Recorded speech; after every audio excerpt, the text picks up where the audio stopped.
This video is going to be a little bit mad. I just want to apologise to anyone that I may offend or might freak anybody out. This is just generally my story, continued from Brian. I respect the living, I respect the dead. I am just generally just saying what actually has happened to me. Well. The video I released about Brian must have come out 2-3 weeks ago, and shit has gone down already. It's not great. I was going to film this in my little new filming space, but I think it's best if I leave it empty for a few days, you know, just to let the washing dry out a little bit, you know. So straight after I had done that video, and this was moments the video was going to be uploaded onto my channel, published, that you guys could see. So moments before it was going to be published, bang! I'm basically in the kitchen at this point, and I'm like, what the fuck is going on here? So I run out the kitchen and come round, quickly turn left into this sitting space. So then I noticed that a picture frame of my mum and dad when they were young was knocked down and cracked at the top. About this situation, I was nowhere near there. I was right here and there was a bang. Fuck! And this shit happens when I'm home alone. I just made myself jump.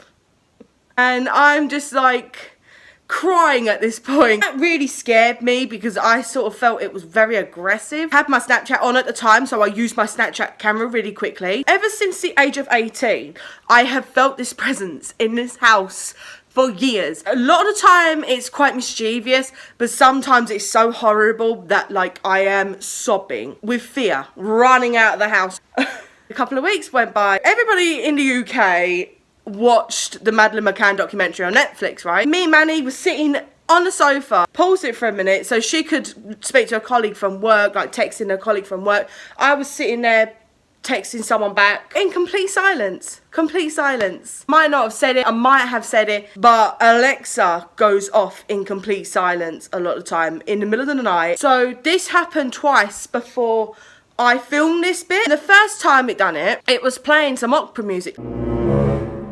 The second time it done it, it was talking about Charles Darwin. And the third time was this. Guys, we're watching the disappearance of Madeleine McCann. And do you hear that?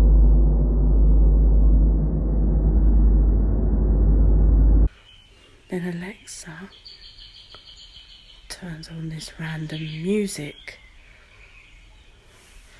I'm scared. I hate this. This might be Brian. The fuck?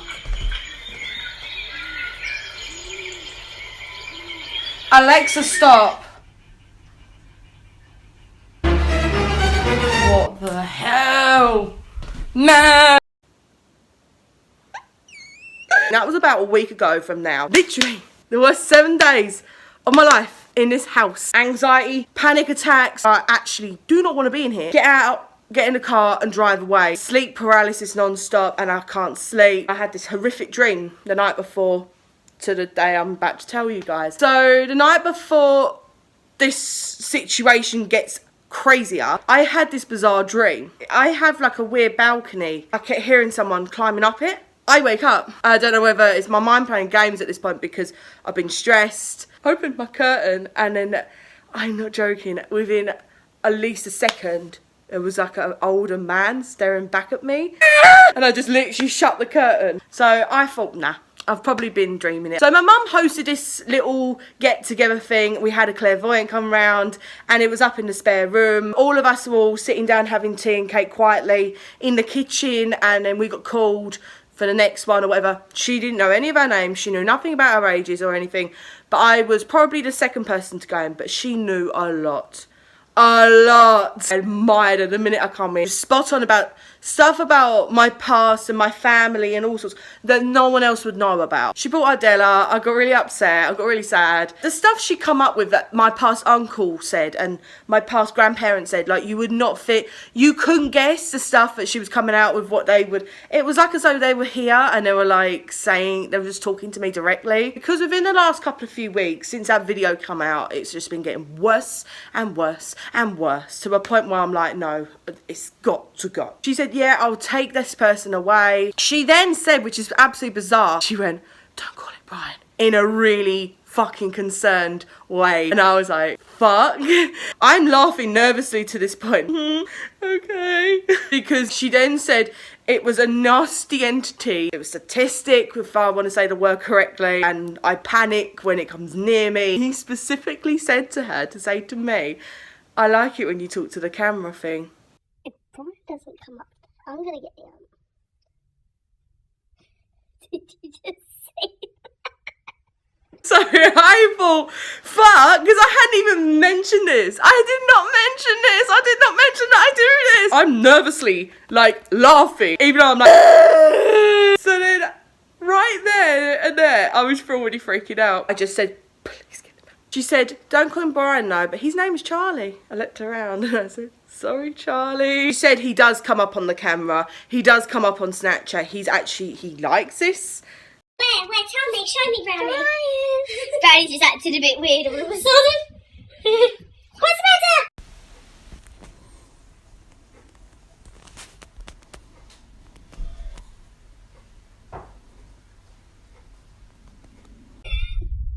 Are you playing piano? No. Can you imagine if the fucking key went off? I would lose my mind. He was a soldier that was living in this land before any of this was all housing and stuff. I'm gutted I didn't actually ask what era he come from, because that would have been very, very, very interesting. So this is where it gets really freaky. I ain't gonna lie, sometimes, especially me, or a couple of my friends, lady friends in the past, have had a shower or a bath upstairs. You'll feel nice and relaxed and you're like, oh, let's get going with the day. All of a sudden you get this horrible panic, cold-blooded panic moment. Get out of there. So sometimes naked, I'll run down the stairs. I'm not joking. I ran down the stairs at one point and I fell over because I was that terrified. As she told me that he was a soldier and he was nasty, he was an angry soul, and his name was Charlie. She then said, I don't mean to upset any of yous, but I like to look at the ladies. I was screaming in my head, like thinking, that makes so much fucking sense. She already looked at me and obviously realised I was actually quite scared of him at this point. And she said, don't worry, I'll make him go, I'll make him leave. Ever since then, this girl's been sleeping, no sleep paralysis, no getting upset, no crying because things are being thrown across the room, or Alexa hasn't been going crazy, the TV hasn't been turning off, and bliss. So best of luck to you. I wish you peace, I wish you happiness, I wish you a great reincarnation. So guys, please respect what I believe in. I respect what you guys believe in. Honestly, guys, this is all the truth. Unfortunately, I wasn't allowed to put out a voice recording of the whole reading, but those were literally her exact words. Maybe there might be another part, who knows. So anyway, guys, I hope you enjoyed this video. If you're not subscribed to me, please make sure you subscribe to me. It'll mean the world to me. Anyway, guys, I need to go, and I'll see you in the next video. Love you guys. Bye.